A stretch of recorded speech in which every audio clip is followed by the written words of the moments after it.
Good morning, pupunta tayo ng Mitsayap ngayon. Bibili tayo ng bike ni Bunso at kung saan yung mas mura para iregalo natin sa kanya.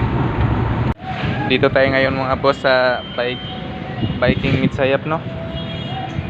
Nakapili na tayo. Ito yung napili natin. Ini-install ni Kuya para sa iregalo natin.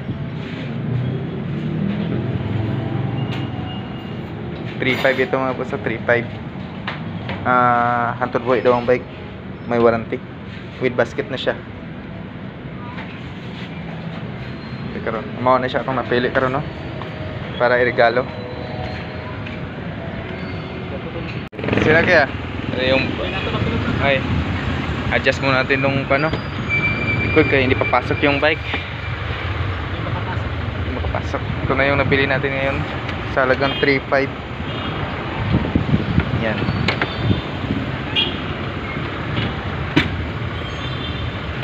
Palit na bang? Din. Ay.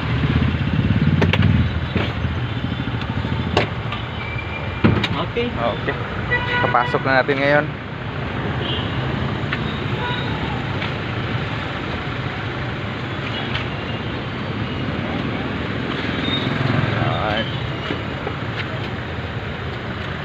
Dito ka kaya? Ano ka kaya? Pasok natin. Yan. Handalan natin nan. Okay. Tumba mo natin ngayon boss kay uli na tayo.